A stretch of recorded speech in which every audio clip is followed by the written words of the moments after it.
Nessa aula eu vou explicar sobre a chamada resposta de estresse e dar mais detalhes sobre o papel da amígdala no disparo da ansiedade. Como eu disse anteriormente, existem dois caminhos para o disparo da ansiedade. Pode começar pelo córtex, pelos nossos pensamentos, ou pode começar diretamente pela amígdala, pelo disparo do alarme, que vai disparar a reação de luta e fuga. Mas é importante ressaltar que são dois caminhos, mas os dois caminhos vão passar pela amígdala. Então a amígdala sempre vai disparar a reação de ansiedade. Só que às vezes é o córtex que vai ativar o alarme da amígdala. E às vezes esse alarme é disparado instintivamente, que é o caso de quando a gente está realmente sofrendo perigo. Ou na síndrome do pânico, né, em que o perigo não existe, mas o alarme é disparado a si mesmo. Então, como a amígdala sempre vai ter um papel central na nossa ansiedade, seja ela iniciada pelo córtex ou iniciada pelo alarme de luta e fuga, ou seja, de forma instintiva, é importante que a gente entenda o papel da amígdala nisso tudo. E como lidar com a crise de ansiedade depois que a reação de luta e fuga já foi disparada. E para entender mais sobre isso, temos que falar sobre a resposta ao estresse. Entender essa resposta ao estresse, essa resposta de luta e fuga vai ser essencial para a gente poder controlar e até mesmo eliminar a ansiedade da sua vida ou da vida de algum paciente seu. Nas aulas passadas, a gente viu o papel do núcleo central lá na amígdala para a criação dessa resposta de luta e fuga. Aliás, a gente fala luta e fuga, em inglês fala fight or flight, mas na verdade é luta, fuga ou congelamento, chamado freeze. São essas três reações que são disparadas pela amígdala. E essa reação de luta, fuga e congelamento dispara uma série de reações do nosso organismo que são automáticas em fração de segundo. E o grande problema é que, quando essa reação é disparada, o córtex para de ter controle. O pensamento para de ter controle. A capacidade de usar do pensamento para lidar com uma reação de luta, fuga e congelamento é muito pequena.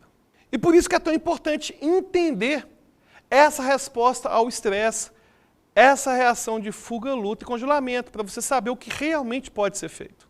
Aliás, qualquer pessoa que já entrou numa grande discussão com alguém sabe que quanto maior a reação de luta e fuga e congelamento, menor a habilidade do córtex em lidar com sua própria emoção e em falar o que deve ser dito, né?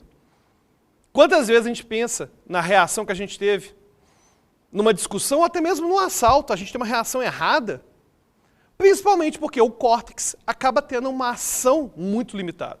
Então, antes de você usar o seu pensamento para controlar a ansiedade, é importante que a reação de luta e fuga já tenha sido controlada. Esse padrão de resposta ao estresse, esse padrão de resposta luta, fuga, congelamento, foi identificado a primeira vez em 1929 por um fisiologista chamado Walter Cannon.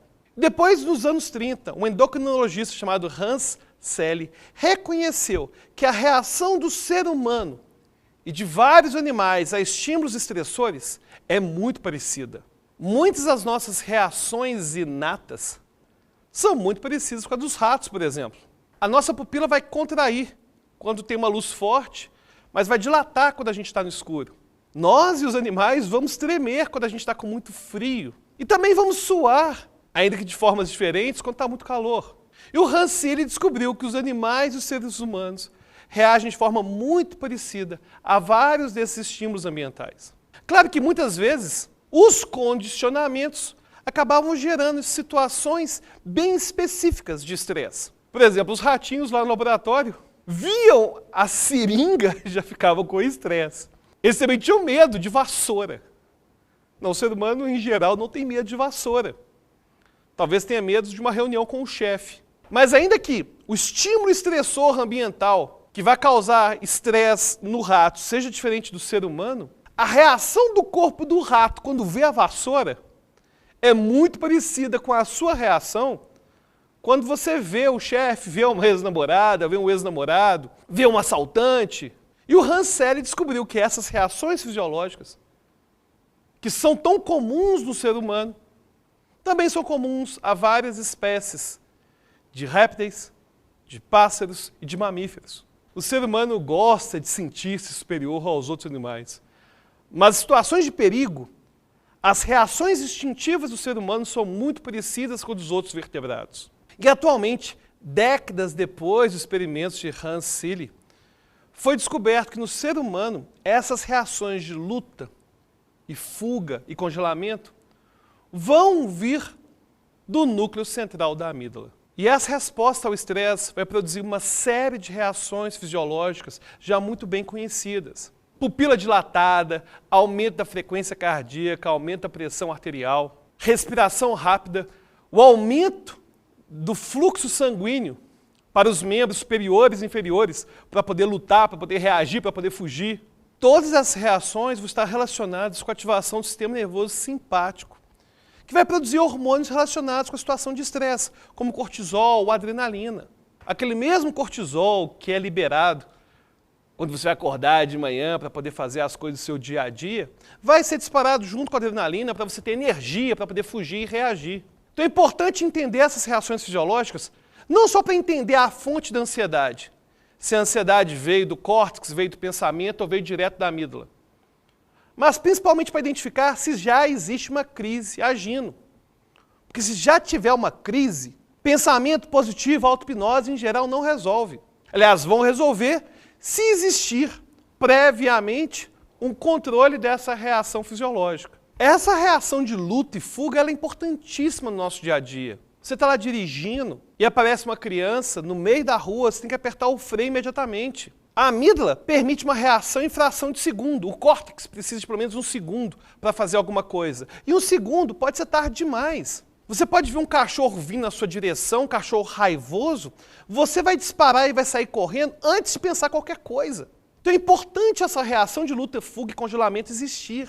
O problema é que muitas vezes ela vai ser disparada não devido a um leão, não devido a um cachorro com raiva, mas por causa de uma barata.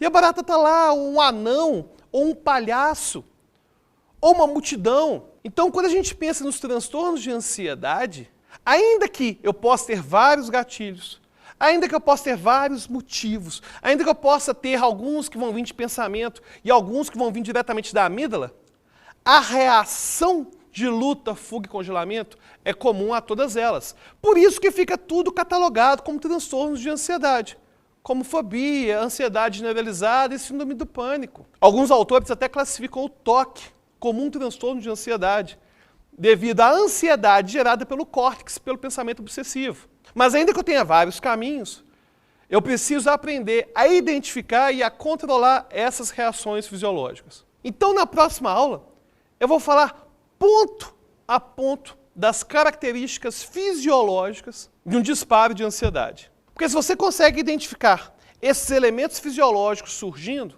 o pequeno sinal desses elementos já vai ser suficiente para você usar alguma técnica, seja uma técnica que envolve o córtex, ou seja uma técnica que envolva diretamente o corpo. E aí, tá gostando desse novo curso sobre neurociência e ansiedade? Então vem agora no nosso grupo fechado, secreto, Facebook. Deixe seu comentário, sua dúvida e até a próxima aula.